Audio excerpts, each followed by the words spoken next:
Chana Power Hour.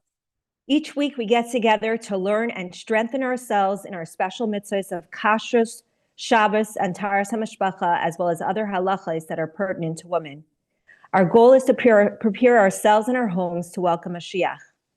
Tonight's learning is dedicated, my screen just went, Le'ilo Nishmas Yitzchak ben Harav Eliezer Tzvi Zev Alav Shalom, and also Le'ilo Nishmas Leah Luba Bas Dave Ber Allah Shalom. May their neshamas have the greatest aliyah.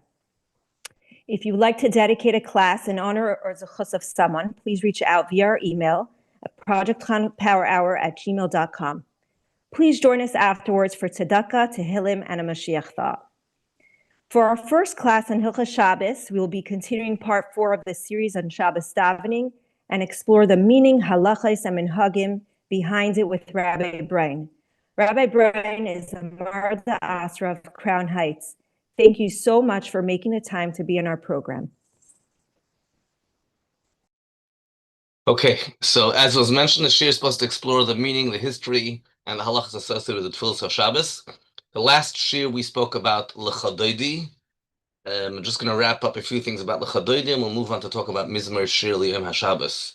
So the theme of L'chadoidi, if you want more about L'chadoidi, listen to the recording of last week's shir, maybe even the week before. The basic theme of L'chadoidi talks about two basic ideas. One is Kabbalas Pnei Shabbos, greeting Shabbos, the Malka, the Queen, and also remembering Yerushalayim and the comfort of Yerushalayim. So there's a whole tefillah dedicated to Yerushalayim. A large amount of L'chadoidi talks about coming back from Golus and having the Geula. And one of the reasons and associations with Shabbos is because if Yidden would keep Shabbos properly, the Chazal tells us if Yidden would keep 2 Shabbos and they would be redeemed right away. So Shabbos and Geula are intertwined. In the time of Geula, we'll be in a fully state of Shabbos. And when we're entering from Friday into Shabbos, we're also talking about going from the stage of Golus to the stage of Geula. In a lot of communities, they have an interesting minhag that they switch the song. We spoke last week about the idea of whether to sing L'chadoidi, not to sing L'chadoidi, the Rebbe's tune for L'chadoidi. But just another point about the singing of L'chadoidi, some communities have a minhag that they change the tune when it comes to the part of Leisei Vaishi. It's not a universal minhag across the board. One of the reasons why Leisei Vaishi is a time to change the tune is because until Leisei Vaishi, we're asking for the Geula. It's a request. It's about Kasha for Geula. From Leisei Vaishi onwards, we're talking about the chizuk and the bitachon that we're going to be having the Geula. So the first part is usually sung with a more slow song, whereas the second half from Leisei Vaishi onwards is sung with a more inspiring, motivational lebediganigan. When they started singing L'chadoidi in Chabad in the more recent years, so also the minhag became also to change from Leisei Vaishi onwards. If you notice, we mentioned in previous shiurim that the L'chadoidi tune has an acrostic, a Rosh Tevis, representing the author. The author is Reb Shlomo Halevi, and you see the words Shomer V'Zachar, Likra Shabbos, Migdash Melch stands for Shlomo Halevi. But you'll notice that the last phrase, Boy V'Shalom, is not part of that Rosh Tevis. It doesn't have the name of the author. There's no letter associated with the name of the author, because Boy V'Shalom is a new separate part, which is a separate thing. Is the idea that we're going out and greeting Shabbos HaMalka. Let's go and greet Shabbos HaMalka. That's the idea of turning backwards. We're going out of the representing the idea symbolically, going out of the shul and greeting Shabbos. It finishes off with the words Boi Chala, Shabbos Malkasa. This is based on the Gemara. The Gemara tells us that Reb Chanina, before Shabbos would come in, he would say Boi Uvenetze, let's go out and greet Shabbos Kala Malkasa, Shabbos the bride, Shabbos the queen. Rabbi Yana, instead of saying L'kras Shabbos, he would say Boi Chala, come the bride, come over the bride. So to represent the idea of Reb Chanina, Rabbi Yana would say, we actually finish off the L'chadoidi with the idea of greeting Shabbos. In some places, they had a minhag that during the 3 weeks, so specifically Shabbos Chazon, they would sing the L'chadoidi with a sad tune, similar to the tune that's said in Kinnis for the section Elitzion V'Area, and particularly in German communities. Hasidic Svarim talk against this. The Rebbe spoke about this too. This is that on Shabbos we're not supposed to show any mourning whatsoever. They even say that certain terrible things happen in those communities that used to sing these songs. They said there were demons and Shin Dalads in those shuls, terrible decrees in Ashkenaz communities because of that. Our attitude is on the contrary, that we have to show on Shabbos that there's no aspect of Avelis. On the contrary, if anything, if we don't normally sing it, we should sing it on such Shabbos. There was a minhag in certain communities that before Mizmar Shir Yom Shabbos, after L'chadoidi, there would be an announcement, let's go and be Menachem Oval. Because the Avelim would come to Shul, they don't come to Shul during the week, but they come to Shul on Shabbos.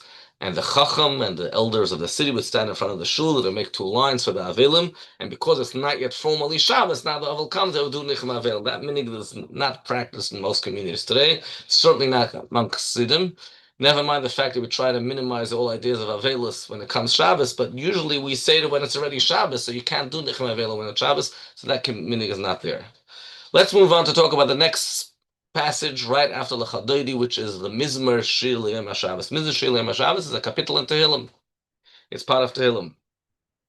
Mizmar Shir L'Yom HaShabbos was said by Adam HaRishon. Adam HaRishon, on the very first Friday, the day he was created, he unfortunately sinned with a Chet Eitz Hadas, and then came Shabbos, and Shabbos protected him and gave him a slicha, mechila, v'kapara, an atonement for his sin, or semi-atonement, and he saw the greatness of Shabbos, and he screamed out, and he said, Mizmar Shir L'Yom HaShabbos, seeing the koicha shel tshuva, the koich of Shabbos, and the koich of tshuva. Shabbos is the letters of Tashiv of tshuva, and it's a poem, a song written by Adam HaRishon. Over time, it was forgotten, and Moshe Rabbeinu renewed this poem, and that's why the Rosh Hashanah of Mizmar Shir L'Yom HaShabbos is Lim Moshe. Moshe is the author of this poem. This is a kapitel which talks about the greatness of Shabbos, talks about the reward of tzaddikim, the punishment of Reshaim. A lot of Sfarim say that we say these kapitlach on Shabbos, Mizmar Shir Hashem Malach, Friday night, Shabbos day. That's when people come to shul. Some people don't come to shul during the week, and they should learn all about emunah, bitachon, schar, va'inish, and all those things. But it talks about the greatness of Shabbos. It also alludes to the day Yom Shekul Shabbos, the day when it will be totally Shabbos. Mizmar Shir Yom HaShabbos, the Gemara tells us, represents Yom HaShabbos, Yom Shekul Shabbos Emanucha L'chai Helam. The time will be total rest, and Shabbos, which is a time of Geula. Shabbos is representative of that. Shabbos is Me'ein Olam Haba, and which is why in the Beis Hamikdash every day they would sing another song by the Karbanis. The Levim would sing every day another chapter of Tehillim. On Shabbos they would sing this song of Mizmar Shir Yom HaShabbos.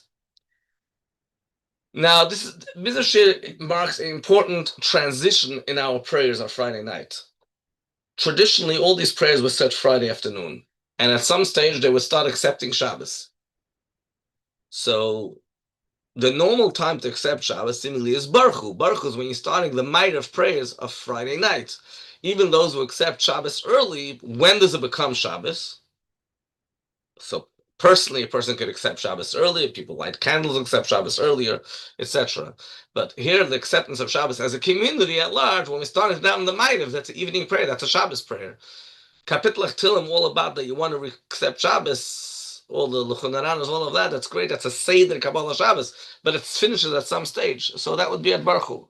But some opinions said, no, when we start the Mizmar Shir L'Yom HaShabbos, after we finish our L'chadoidi, that's when the acceptance of Shabbos happens. The Rebbe writes in a letter to someone that someone wrote to the Rebbe that there's a special geschmack and the imus, a sweetness, a pleasantness when you say the kapitel of Mizmar Shir L'Yom HaShabbos. I'm not sure what he wrote, if he wrote it.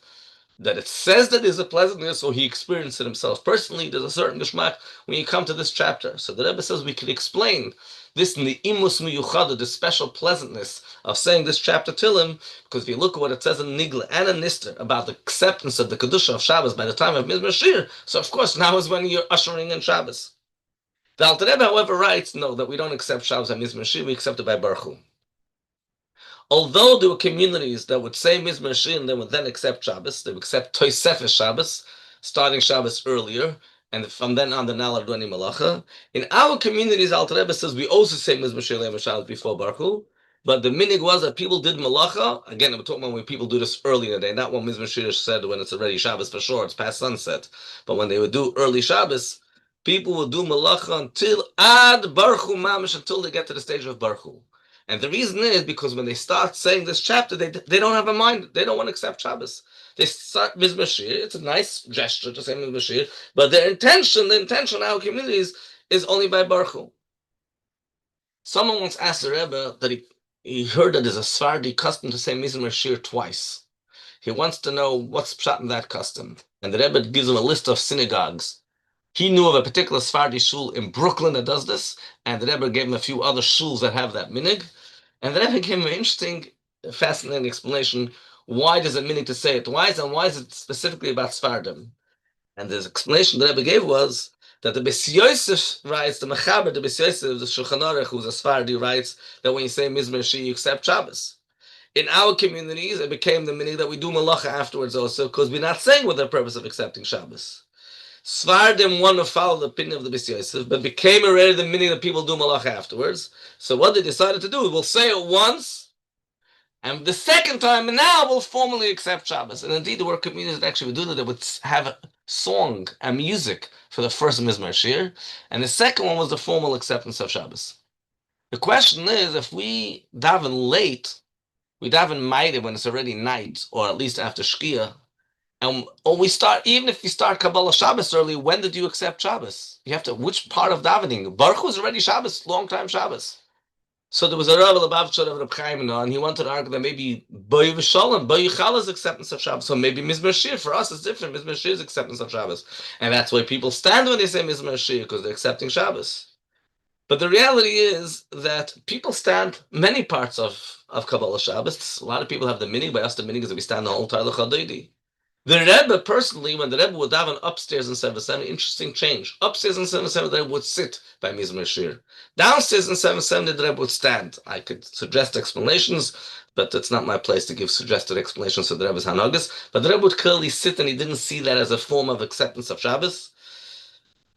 Boyichal, to be acceptance of Shabbos, we're saying about the future. We're saying, Boyichal, I'm going to accept Shabbos. Right after you say Boyichal, Shabbos should come in, you say again, Pnei Shabbos Nekabel, we will accept Shabbos for the future. Now, Al Pi Kabbalah, there's different stages of Shabbos. Even Friday afternoon there is a stage of Shabbos. We accept the Neshama of Shabbos, the Nefesh, the Ruach, in different stages, but we're talking now strictly according to Nigla. The fact that we say it's so late, so when did we accept Shabbos? But for us, the whole entire Kabbalah Shabbos, we say ready after Shkia. So there's many sources that argue that no, Baruch Hu becomes the acceptance of Shabbos for us. So if there's an early minyan, then Baruch Hu becomes the acceptance of Shabbos, and that stays the meaning, like the Alter Rebbe writes in Shulchan Aruch. Moving from Mizmer Shir, there's another chapter afterwards called Hashem Malach Geis Lavish. This chapter was also said by Adam Rishon, was said on Rosh Hashanah, on the first day of creation, on Friday. Adam Rishon was created on a Friday, Rosh Hashanah. All the entire creation saw man, they decided to want to bow down to man, and Adam Rishon said, don't bow down to me, bow down to Hashem. Let's bow down and kneel in front of Hashem. And he made Hashem as king, and he said, Hashem, Malach, Hashem is the king, and the whole entire creation said along with him.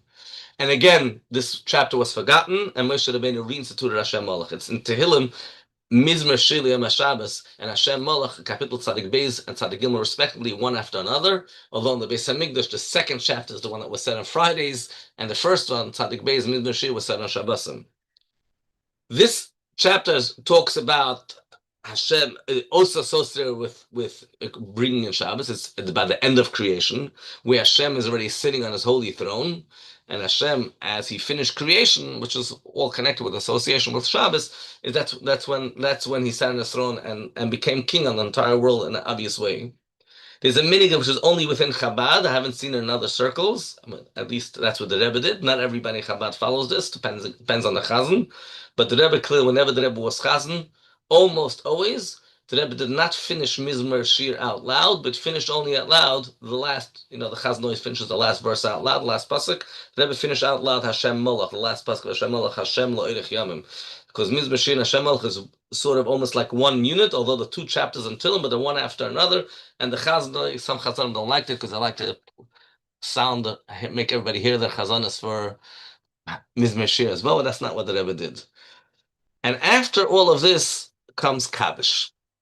And this Kaddish is very important and very relevant to what we were talking about before. When there's a yahrzeit, someone has yahrzeit on Friday. So he says the Kaddish on Friday. Someone has yahrzeit on Shabbos, he says the Kaddish for Shabbos. But the Kaddish after Mizmer Shir Yom Shabbos, a person who has yahrzeit on Friday says that Kaddish. And that's although in our shuls it's already Shabbos.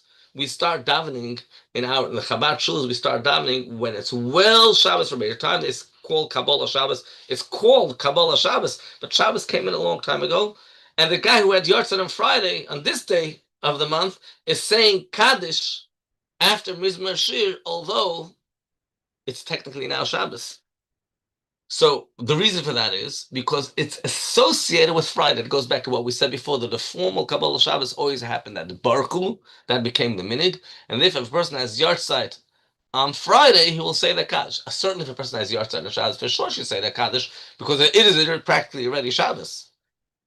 But someone who has yahrzeit on Friday, even though it's already Shabbos now, because the chapter is connected with the transition from Friday to Shabbos, it's not yet Shabbos, until the idea of Shabbos is not there until Baruch, although it is practically Shabbos on the calendar.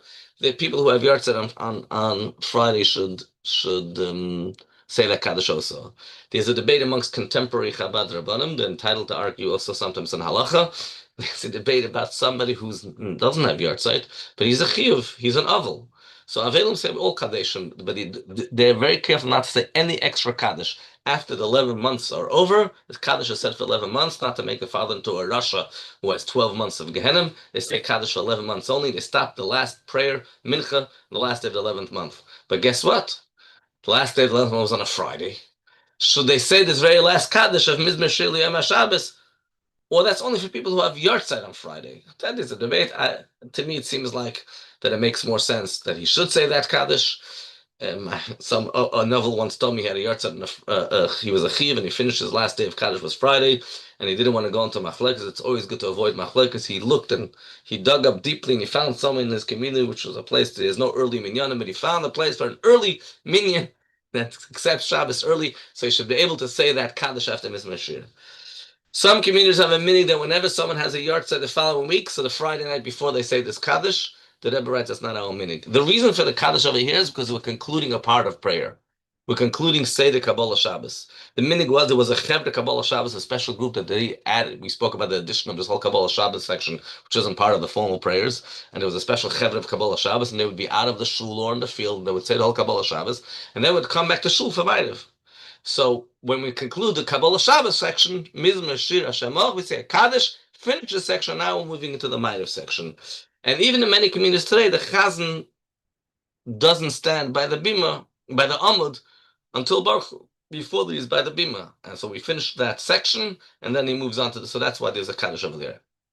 Now there's a section in a lot of Siddurim, not in our Siddur, that at this stage is a chapter of Tehillim that said called Bamem Madlikin. Sorry, not a chapter of Tehillim, a chapter of Mishnayos Masechta Shabbos. It's found all over, almost in all Sfarim about this minig, but we don't have that minig. The Alter Rebbe talks about it in Shulchan Aruch about this minig. We don't have that minig. The reason for saying this chapter of Mishnayos is to remind people to light Shabbos candles. Shabbos candles is very important. And there's a chapter that talks about what kind of wicks and oil you allowed to use, what kind you're not allowed to use. And of course, Shabbos candles are important when to remind people not to forget to create a shalom bayis at home. Also because people used to daven far away in the fields, and it was dangerous, and people come late, and we don't want people to so we added to the prayers to make the prayers a bit longer while people are saying Mamem Adlikin. So these people that came late will be there for the Mamem Adlikin. There were different customs, whether it was said after the Chadoidi, whether it was said before the Chadoidi, whether it's said right before Ma'ariv, or the end of Ma'ariv. Again, Chassidim don't say Bamem Adlikin. You'll go to Ashkenaz shuls, they all say it. The reason we don't say it, first of all, we daven when it's already Shabbos. There's no point to talking about lighting Shabbos candles. Also, the meaning of saying Bamem Adlikin, which was after Ma'ariv, we have something else to be saying instead, which is Mizmer El David Hashem Roy Le'echser towards the end of Ma'ariv, which was replacing the Bamem Adlikin, so the meaning became not to say that. Moving on, the next thing on our list is the section of Kegavna. Kegavna is an added part in the Siddur. It is not clear till today who came up with this idea that we should say this section of the Zohar. Like I said, in other communities they would say the Bamem Adlikin. We added a section of Zohar to Zohar in Parshas Truma that talks all about the significance of Shabbos and the fact that we unite Hashem in this world, where there's unity of Hashem in the higher world, and we bring down the unity of Hashem to this world. The tefillah of Kegavna is particularly associated with the Neshama Yeseda. We're receiving on Friday night on Shabbos, an extra dimension of our Neshama Yeseda. And the section of Zohar, the two sections, Kegavna and Razu de Shabbos, it's a section of Zohar, Parshas Truma. We talk about this significance of receiving the Neshama Yeseda on Shabbos. It is a learning, it's not davening, because Kegavna is part of Zohar, so we're learning Zohar right now. Now, normally when we learn, we don't say Hashem's name when we're learning. when we're learning a Maimach Chazal talks about Hashem, we say Hashem. We don't pronounce Hashem's name. But the meaning is that Kegavna, because it's formally part of our prayers, the meaning is, the Rebbe writes about this meaning, K'medume butter. I'm almost certain. It seems to be certainly that the meaning is that we say Hashem's name properly when we say Kegavna, because it's part of davening. And it's rumored in the name of the Rebbe that the same thing with Pirkei Avos that we say, that we're finishing in 2 weeks' time saying Pirkei Avos every Shabbos afternoon in the summer, that when we say in Pirkei Avos, when we sing Hashem's name, over there there's a difference. If we're saying a full complete pasuk, we should say Hashem's name. But if we don't say a full pasuk, then we shouldn't say Hashem's name. The difficulty is knowing which, you have to know Tanakh, which times in Pirkei Avos we're saying a full pasuk with Hashem's name, and which times not. We'll continue with Hashem next week. Hatzlacha Rabbah.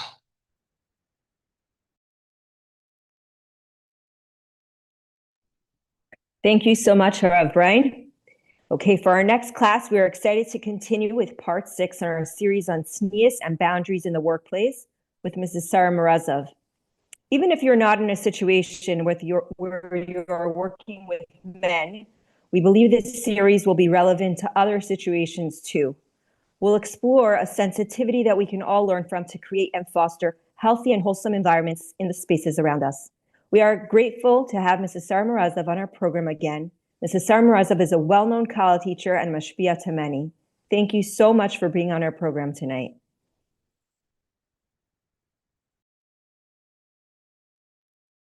Thank you very much. And now we will continue to the question and answers that came in after our halacha classes. So the first question that came in was clarification about serving a man, or the opposite way, but now we're women, we're going to talk about that.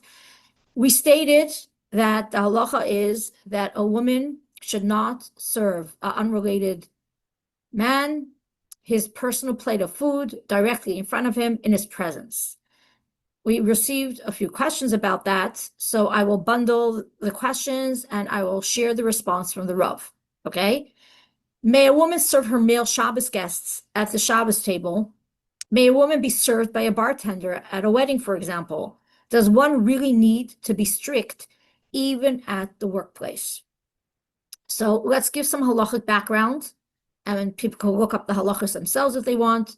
The Ramah writes that the common custom is to be lenient. He states 3 reasons. Number 1, the serving is done in public. 2, the serving is done not derech chiba, it's not in an affectionate manner. And 3, the original Isser was only with one's own wife when she is in the state of nida. Some add that there's room for leniency when one is in the presence of their own spouse. Many poskim raise questions about these leniencies, and therefore the Ezer Mikodesh writes that it is best for her not to place items directly in front of him, and that he should turn his eyes aside when she serves him, and vice versa. Doing so makes it clearly permitted according to all opinions. Additionally, when the Ramah brings 3 reasons, it is difficult to rely on one of them. Really, all 3 reasons should be happening at the same time. So, while there is room for leniency, it is still good practice to be extra careful when possible, such as averting one's eyes or making a small change in the manner in which the serving is done. It is for these reasons that the Rabbanim mentioned the above agreed psak, especially because it is not difficult to follow. However, if it is very difficult to follow, when needed, one may be lenient. Another question came up is about a school setting where there are male and female staff. What should we do with that? So the first thing I want to say is that a lot of what we mentioned is not black and white halacha. There are boundaries or signals that we put in place to set the right tone, to have respectful professional interaction and not personal interaction. A lot of this will also depend on the culture, on the culture of the community, on the country. So this is really for every personal school, every individual school. It could speak to the mashpia, to the vadruchni, speak with the staff, and figure out the proper protocol in that specific place. So there's not a black and white rule. Definitely, we have to be mindful to do the best we can. I want to just share some examples of some ideas that could be helpful. So first, I'll share a personal anecdote. I, Baruch Hashem, went to Beis Rivka, Montreal, in elementary and high school, and had an amazingly wonderful principal, Rabbi Minkowitz. I learned a lot from him, and I'll forever be grateful for that. Rabbi Minkowitz called his students by their first name, and that was considered appropriate. And then I became a teacher. And he still called me by my first name because that's what it was. I got married a few weeks before Pesach. And after my marriage was Pesach vacation, and then I came back to school after Pesach as a teacher. And I was in the office, and somebody was saying, Mrs. Morozow, Mrs. Morozow. I was never called that way. I didn't even turn around. My name in school was Sara Bracha. Anyways, after a while, somebody taps me on the shoulder and says, the principal, Rabbi Minkowitz, is trying to get your attention. And I turned around. And it was the first time in history that I was called Mrs. Morozow. And that to me actually served as a very important learning lesson that once a woman is married, her status changes. And that little anecdote really was a big lesson in my life. I know of girls that went to study in the Cope Institute under the Aguda, for Parnassa reasons. Over there, they're very strict. The male professors will not call the female students by their first name. They will say Miss Morozow, Miss Cohn, Miss Klein. That's their protocol that they put in place. I know some other people, especially, if they speak Yiddish or they speak French, it's easier that they are maybe principals and they have male staff, and they will not use the informal word like du or tu. Instead, they will use the more respectful and formal you, which would be ir or vous. And even that little change that the men and women will not say you, they will use more the formality, already sets a certain tone. I remember I also learned a lot from a teacher in seminary in Beis Rivka Crown Heights, and I learned a lot from the Hanhola of the seminary. I want to share some of the boundaries that they put in place, which are very useful. There's male staff and female staff. The teachers' meetings are separate. The Hanhola attends both meetings, but there's no interaction between the men and the women during a staff meeting themselves. And I find that very helpful because then us as women, we could share what's on our mind, we could debate, we could be real. And we don't have that feeling of men and women like having these debates with each other. So, and I remember years ago during COVID, we had a school meeting and it was on Zoom. It was the first time, and all of a sudden, men and women were all facing each other in all mixed up way. People closed the screen, opened the screen. I remember that uncomfortable feeling. And afterwards, we put the rules into place. So sometimes something comes up unexpectedly. It's the first time, and the job has to get done. And afterwards, as a follow-up, we change around to make it more respectful between the men and women. I also want to say that I had an incident. I visited a school out of town, and I'm used to Beis Rivka high school or seminary teacher's room. The men were not with the women together in the same room. And we could all chat during our breaks and vent our frustrations and ask about recipes and how's Yom Tov. It was a kind of a friendly atmosphere between women. And I went to speak out of town, and I came to the teacher's room, and I started yakking like I usually do, personal stuff, whatever. And all of a sudden I realized there's a man teacher there, and it threw me off guard. I was wondering, why is this rabbi sitting in the teacher's room together with a woman? And I felt a little uncomfortable. So afterwards, I asked one of the staff members, and they said, our teacher's room is a formal teacher's room. There's no chit chat between the women. There are not many teachers there at once. The reason that male staff member is there is because he has a lot of knowledge, and he is given the task that if the teachers have a question about something that came up in class, he's there to help them. So he has their formal function, and their teacher's room is more formal. So what I'm trying to say is every moisid has to do what works for them. Another thing I learned about Beis Rivka Seminary is that the men teachers, they have to come in with formal attire, with the hat and jacket, If they want to remove the hat or jacket while they're in the classroom because they're hot or they need to be comfortable, that's okay. But when you enter the building and you enter the classroom, you're wearing a hat and jacket. They also don't have the men teachers take attendance, so they don't get to know the girls on a personal level. And if there is a situation where a male teacher wants to speak to a female student, it's never done in a private venue. It's always either in a public place or in a room that people could come in and out, or there's a window there, and it's never done in a private setting. So here are some examples of setting the tone in a school where there's male and female staff. I just want to add another dimension that really didn't come in as a question, but I want to add to that. What if a student comes forward to you as a mechaneches, or as a part of the anhol, or even as a parent? What we spoke before was that the anhola creates the venue that all the staff members are comfortable with each other in a way that we can have the proper boundaries. And also in a classroom to put a certain decorum and a certain formality that the female students also are okay. And the teachers as well. What happens if a female student comes forward and says, I feel very uncomfortable when Rabbi so-and-so or Mr. so-and-so did so-and-so? So first of all, I want to say that it is very, very important that the student is heard and acknowledged. We should never be dismissive. If a girl feels uncomfortable, she should be able to trust her gut, tune into it, and be able to talk to someone about it.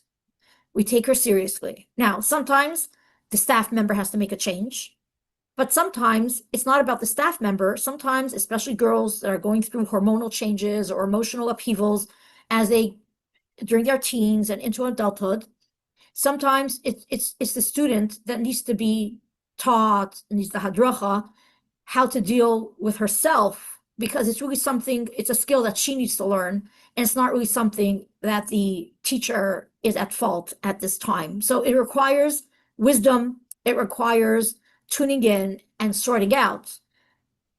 But a student should be taken, what she says should be heard and acknowledged and valued with the right follow-up. The next question. I have a coworker who engages in friendly personal conversations in a manner that makes me feel uncomfortable. He discusses his marriage, sometimes therapy, and these type of stuff. I tried to hint to him a few times, but he doesn't get the memo. Can you please give me some practical ways to stop this? So in our previous class, we discussed on our end when we may have a need, when we are vulnerable, and when we have a need to overshare, because we need a deeper connection or validation. So you could refer to the previous class to know what's going on the other party's end, what they may be going through, so to know how we could respond in a way that we still uphold the boundaries. I'm just going to repeat some of the things. People overshare and overengage on a personal level as a result of many reasons. Some examples we gave was for a need of closeness, attention, sympathy, and validation. Sometimes it is a way to assert control as well. And if this person is challenged, they will increase their oversharing to maintain that sense of control. So how do we get out of this negative spin or this negative cycle? So we'll give a few practical tips. Number one option is redirect. Redirect the conversation back to a work-related task. So you shift her need for personal connection to work-related connection and collaboration. So here's an example. You would say, wow, that seems tough. Actually, the files need to be updated. The deadline is tomorrow. Let's get this done together as soon as possible. And then you start working together on the project. Another way is to end the conversation using empathy. Don't extend it, stop it. For example, that sounds tough. I hope you're kind to yourself. Yup, it sure sounds like you got a lot on your plate, and then move on and start doing your work. When these short tactics don't work, there's something else you could try. Focus on yourself, not on them. Hey, I feel so bad for what you're going through, and I sure hope that things will get better for you very soon. I feel so overwhelmed lately, and I'm trying to keep things light during work hours, so would that be okay? Or I'm feeling so maxed out and trying to be careful where I put my emotional energy. Such statements accomplishes 3 goals. 1, you do not put down the other person so they won't get defensive. and have a need to continue the conversation. 2, you're focusing on your own boundaries and limits. And usually it's the healthier person who will need to do that. So focus on your boundaries and they will respect it. And number 3, you're being proactive and you're planning for future conversations. She knows already that you're overloaded, you're overwhelmed, you're maxed out, and you're not the person to turn to for his, he's not the person, you're not the person for him to turn to for all these personal conversations. Sometimes you need a different type of tactic. And that is when people start having a back and forth, you start defending yourself, you start explaining why you have that boundary. People don't need a logical explanation. Often it's an emotional thing or there's the ego involved. And in order to get out of that, again, don't use logic. Just say it's your mishagas, it's your thing. And when you blame your own mishagas, it then it stops the conversation. For example, if someone asks you a personal question, how much money does your husband earn? I heard that he's in the same field. You could say, I know it's not a big deal, but I grew up in a house where we never shared this type of information. I know it sounds crazy. It's just how it is for me. It's just like my mishagas. Or you say, yeah, that seems so extreme and crazy. I'm not participating in the party. It's just my own thing that I'm a sugar about. It's just my thing. So again, no rational arguments or discussions. Take the blame, keep it simple, smile, and move on. Or even they start teasing you. You say, I know, it's my thing. Don't start defending yourself. Just say and move on. This is good if you are the employee. However, if you are in the leadership role, okay, you're the boss, you're the Hanhoga member, you're the teacher, you're the parent, you can't just say, oh, it's my mishagas, or say it's your mishagas. Then you have a different role. It's your role now to take the opportunity to do the research, get clarity if this is a boundary that was crossed or should not be crossed again. And it's your responsibility to plan out how in this work environment, everything is kahalacha and everybody's working here or learning here in this building feels safe and secure, both physically, emotionally, and of course, halachically. Okay, I also want to add at this juncture, 2 lessons ago, I think, we talked, or maybe 3 lessons ago, we talked about the C, right? When you have clarity, because you did the research, you know what's right and wrong, then you have the C, you could be calm, right? And then you could be consistent. I want to add now, as a hadracha, CPR. Not just the C, but now we're going to add another C and a P and a R to sum it all up. So we have C now is for communication. Okay, when you have the clarity and you're calm, it's time to communicate your boundaries. How? Most often, you don't need to begin with a verbal statement. You can convey your signal in many ways that are nonverbal. For example, in the way you dress, in your demeanor, in your body language, your facial expressions, eye contact. Now, when this is not enough, a verbal or written exchange is necessary, but you could plan out how, remember we said, you plan it out in a way that it comes across as peaceful. Which brings us to the P of the CPR. Plan ahead and be proactive. What do I mean by that? If you have to go out at night, not during the day, it's dark, you're going to actually plan. You want to be safe. You're going to take your phone. You're going to know which streets are safer to walk through. Maybe it gets chilly at night. You put on your coat for protection. You plan. Or if you're on the road in a car, is your gas tank filled up? Maybe after midnight, you won't get to there won't be no open gas station for the next stretch of the highway. You plan ahead. So too, when you enter a work environment that there's males and females, you have to be proactive and you plan ahead. You know there's going to be a holiday party, find out in advance. Plan ahead and be proactive. Because once we're reactive, the risk is always we get emotionally entangled, and that usually does not end off in a shalom dika way. And then we have the R, which is reevaluate.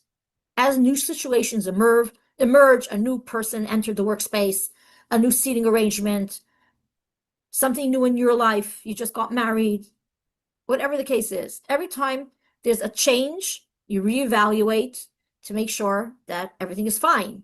Sometimes the R stands for resourceful. We come across something and really don't know what to do, how to get out of this predicament. Speak to your peers, speak to your friends, your mentors, come up with solutions, because you'll see that with proper planning, you can be resourceful and figure out how you can have those boundaries, and at the same time, when you have the boundaries, it's done in a simchatika way. Okay, let's continue with the next question.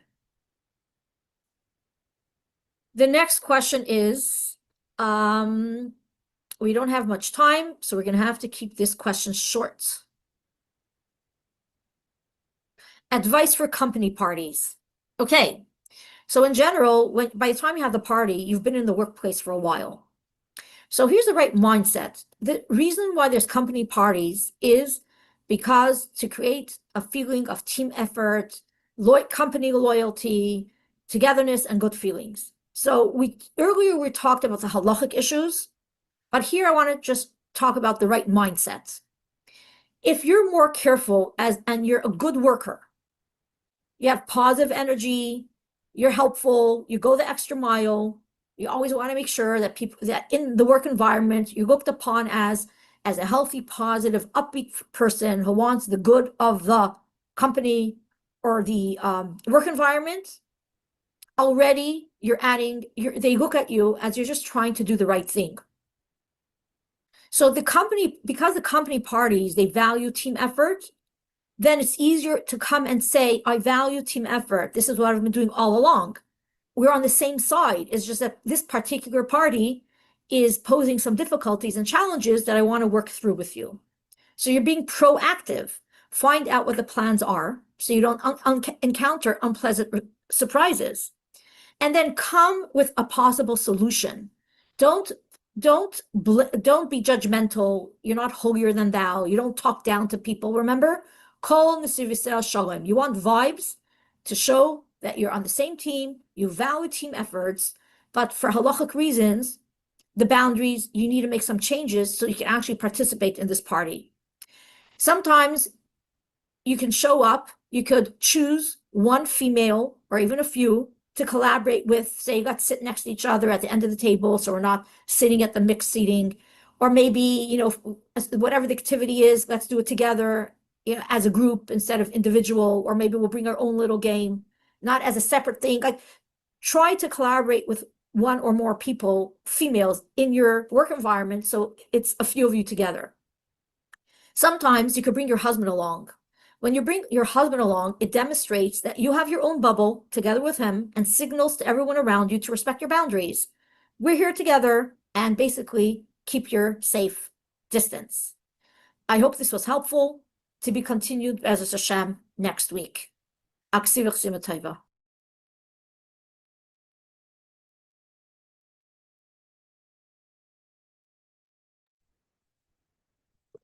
Thank you so much, Mrs. Morozow. For our next class on Kashrus, we are looking forward to beginning a new series, Housekeepers for Torah Keepers, with Rabbi Nissan Zibell. In this series, we will explore all you need to know to ensure that that proper Kashrus standards are upheld in your home. Rabbi Zibell is the Kashrus administrator at the RCF, the Rabbinate of Central Florida, and delivers classes to the general public on various Kashrus topics. He's also highly active in answering consumers' Kashrus questions on a daily basis. Thank you very much for being a part of our program tonight. Thank you very much for having me. It's my pleasure. Good evening. We are going to be starting a new topic this week called Housekeepers for Torah Keepers, Part 1. Last week, we finished discussing an entire series on harmful foods, 11 parts. Now we're starting a whole new discussion. Obviously, until now, we've been discussing so many details and so many things about keeping kashrus and keeping our home kosher and trying to have the highest possible standard. At the same time, sometimes we have a challenge. We may have in our home housekeepers or cleaners that are coming to help. and one wrong move on their part could make the whole kitchen not kosher. And there can be many different concerns. So we're going to try to approach this. Obviously, each situation is different and is nuanced. So one should also speak to their Rav for exact guidance. But a big part of this class is to make awareness of all the possible issues that halacha brings up. And then one should go and approach their Rav on how to go about what's practical for their specific case. Although having non-Jewish help at home is not totally a new concept, something throughout the generations, there was always non-Jews coming around to help around the house, probably in a different setting, definitely not as often as we have today. But even then, usually the average Jewish housewife was home, and she was around when this was happening. Today, however, is a very different scene. First of all, it's a lot more common because of practical reasons. Our homes today are so much bigger. We have so much more things that need to be done. If it's laundry or dishes, and it's so much more that has to happen. In the olden days, the whole entire house could have just been one room for the whole family, and the dining room, living room, everything one room, and maybe the parents have their own room. It was much less clothing being washed, much less dishes. So the type of life, the vast life that we've lived today, and the much bigger homes, we do need a lot more help, and that's understood. But therefore, because of that, in the past, it was much more rare, again, for having in-house help, and even when it was, usually somebody was around. Today, it's very common for the wife to be out at work or doing other responsibilities and not even be around when the non-Jewish cleaning help is present at home. So one of the reasons why I decided to choose this topic is because lately there was a video going around which shocked many people, and many people realize that you may underestimate the comfortability of how comfortable you are with non-Jewish help at home. Obviously, this is just one scenario that happened, and this is not why we go and have all these rules. We have all these rules in place because the Torah dictates to us exactly when and how things should be done when we have a non-Jewish person at home. But this video just brought awareness and brought some a wave of shocks. So I'm just going to show it for those that haven't seen it, and from there we'll continue and we'll go into more into this topic.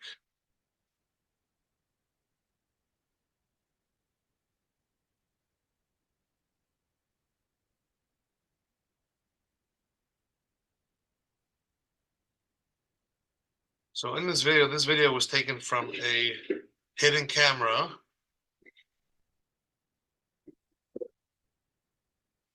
It was taken from a hidden camera, and you can see in it, you see a house helper, cleaner, making herself comfortable and taking the hidden stash of non-mevushal wine that they had hidden so that she shouldn't access, but she figured out her way to access it.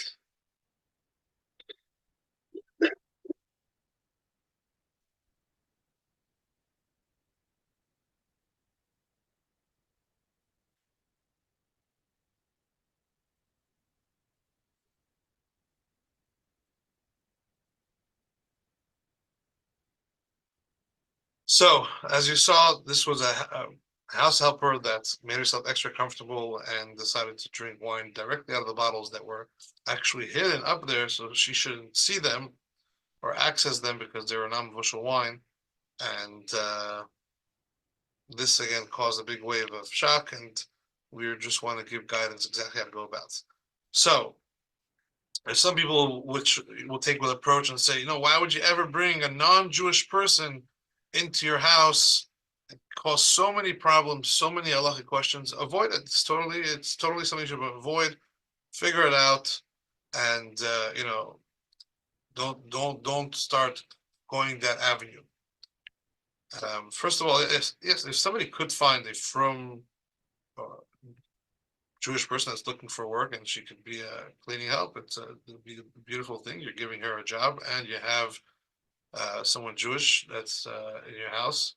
However, finding such people is much harder, and at times may cost a lot more, and that's not enough. There's not enough of a reason to demand that you specifically have a from Jew just for that.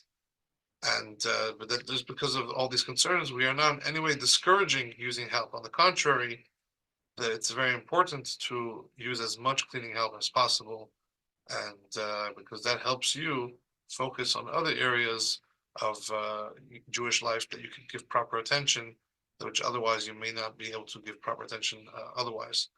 I want to share a story of the Yechidus that Mrs. Chana from Montreal, the mother of Mrs. Morozow, I believe, Mrs. Morozow that gives classes here.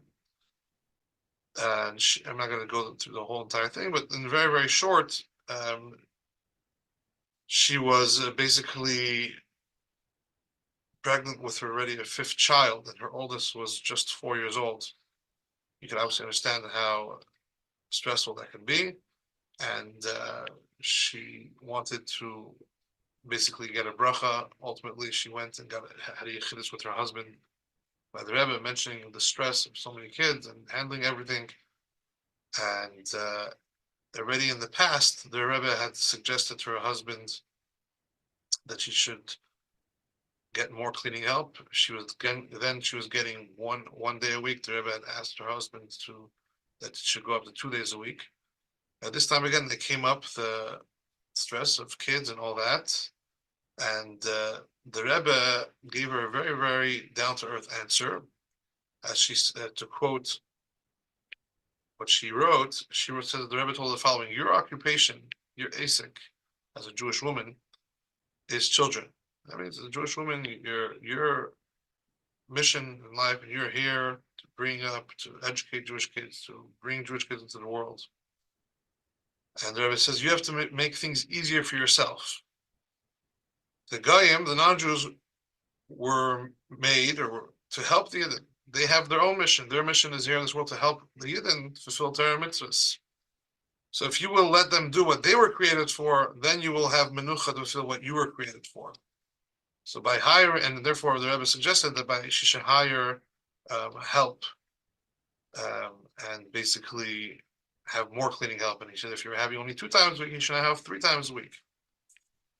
Bringing out the point that, first of all, encouraging the non-Jewish help at home, because that will only help you be able to focus on things that you're here in this world for. And a side factor, you're also helping the guy fulfill his mission or her mission in this world, helping a Yid be able to focus on their mission.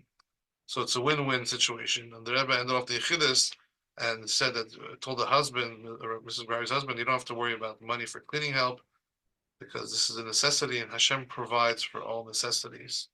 And cleaning help is definitely a necessity. So I just wanted to share that. At times it's underestimated. At times people don't realize the importance of it. So we're not in any way discouraging cleaning up, and we're not in any way saying that cleaning up should not be happening. However, when it's done, it should be done in a responsible way. Just to share one personal story that I have many stories, but one story which really stood out. This wasn't specifically in a setting of cleaning help, but there was someone that was moving into the community, and they had asked me to go over and kasher their house. And basically, I was told during the day there's going to be workers that are fixing things in the house before they move in. Just come in, kasher the house, and that's it. So I told them, once I kasher, but if there's no one else around, who knows, the workers could maybe end up using something and making it treif again. They said, no, they're just fixing. They're not in any way doing any work there. I mean, sorry, they're not doing any food, or they're not going to touch the kitchen food-wise. So I said, fine. Either way, I come in, I walk in, and the whole house smells like fresh food was just cooked. and like curry, a very strong smell. And I walk into the kitchen and I see two workers sitting at the table, eating out of a container, eating hot food, steaming. And I look and I see that the microwave door is open. Happens to be they had just gotten a new microwave because I told them you can't kasher the microwave. So they had a brand new microwave in place that just installed. And these two non-Jewish workers basically had just warmed up a curry beef mamash treif in the microwave. They didn't see anything wrong. They just warmed up the microwave and were eating lunch. They didn't even feel uncomfortable that I walked in and seeing them do that. They had no issue. Like for them, it was totally normal. All I did was turn around and left and call the family and told them about that and told them clearly we see that I'm not going to kasher until we can figure out that there won't be any more workers around, or there's somebody will be around to make sure that the kitchen doesn't get treif again. Someone will explain to these workers what they could do, can't do, whatever it is. I'm not. It doesn't make sense for me to kasher. So just another personal story to bring out how it's very possible and very common for such things to happen. So it all starts. People say, "But what do you mean? Why can't I trust my worker? I trust my worker with so many other things. My cleaning help. I trust her with my jewelry. I trust her with my house. Why would suddenly I not trust her with the kashrus?" Someone once told me, this is the most devoted cleaning help. I would trust her with anything. I would even give her a loan of $1,000 and would be sure that she would give it back. She's not only that, she's so well trained. She's so familiar with it. She sometimes stops the kids from taking the wrong fork or the wrong knife out of the wrong drawer, putting the things wrong back. She herself catches. So why could we not trust our worker by telling them exactly what they need to do and then trust that everything's going to work out? So in truth, there's two types of trust. There's trust that's founded on, a person has values and integrity, and you therefore trust them as a person, that they won't do something against you or whatever it is. But then there's something called trust based on Yiras Shamayim. That you trust this person because they have Yiras Shamayim, they're not going to do ABC. But otherwise, maybe they will, because for them, this matter is so foreign that they don't even think that they're doing something wrong if they by mistake used a milchik knife for something that was fleshik or whatever, or they wash them together. They don't even think in their wild mind. They don't even see how there could be something immoral, something wrong by doing so, by mistake at least, and they just won't say anything because they don't want to cause any trouble or get you aggravated.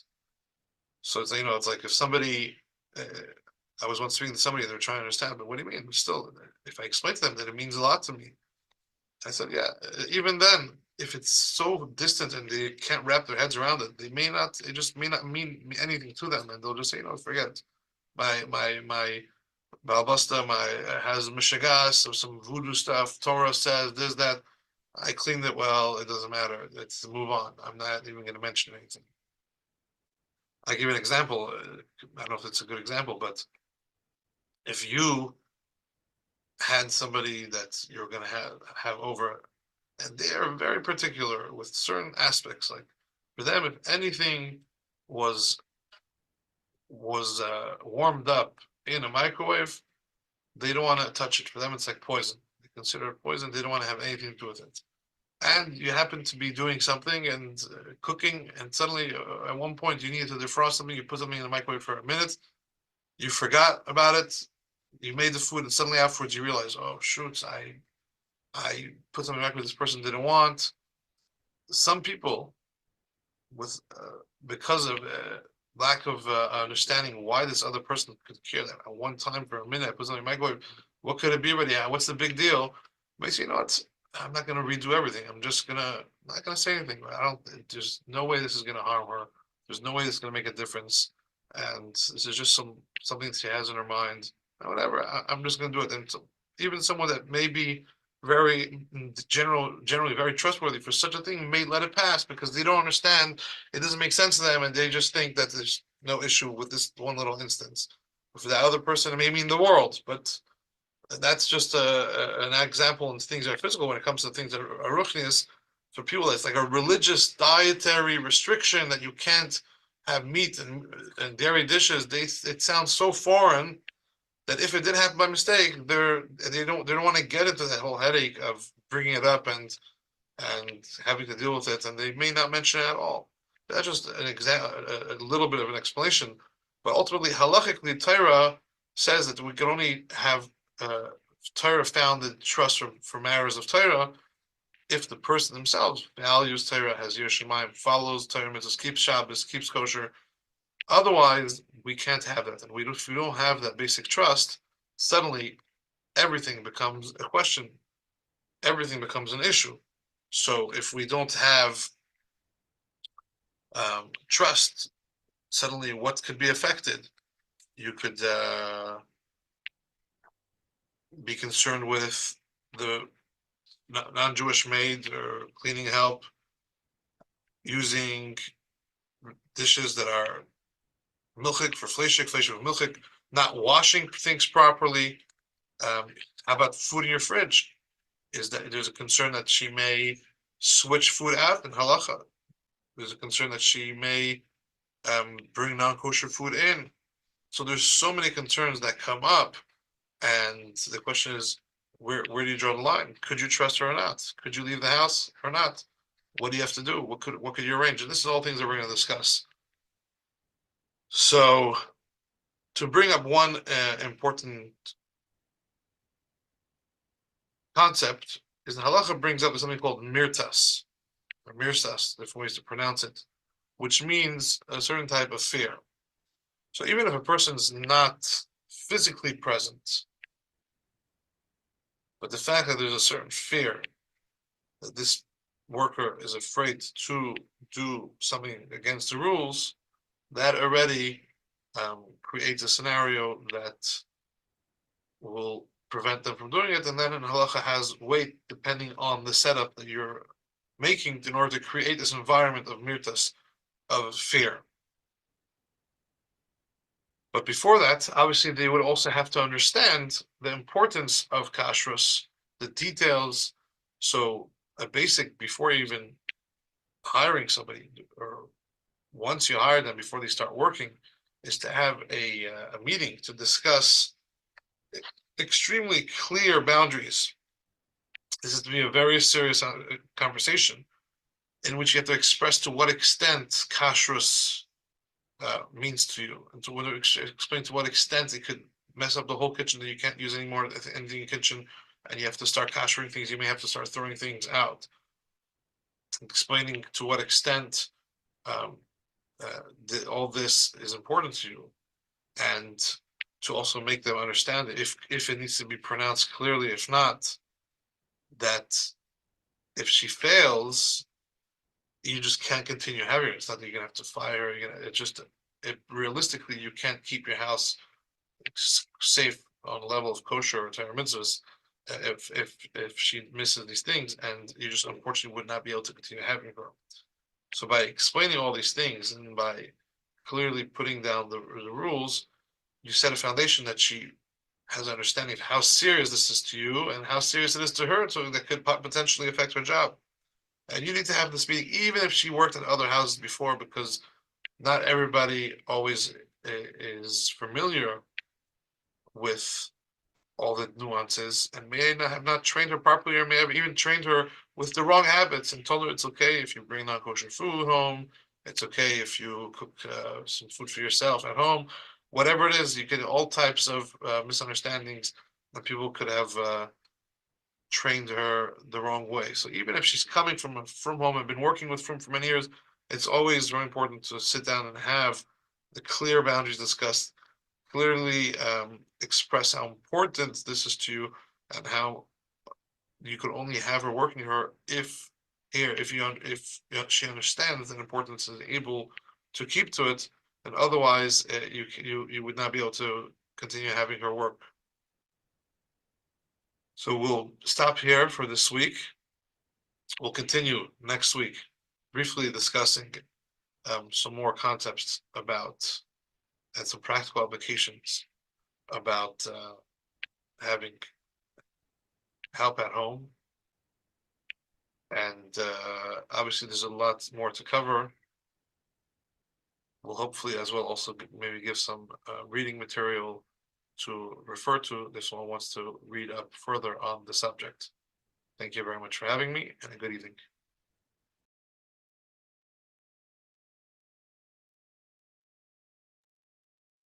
Thank you so much, Rabbi Zibell.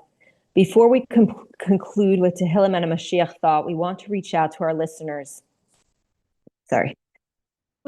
Weekly classes, please consider partnering with us and be a part of strengthening hundreds of women with the knowledge of practical halacha.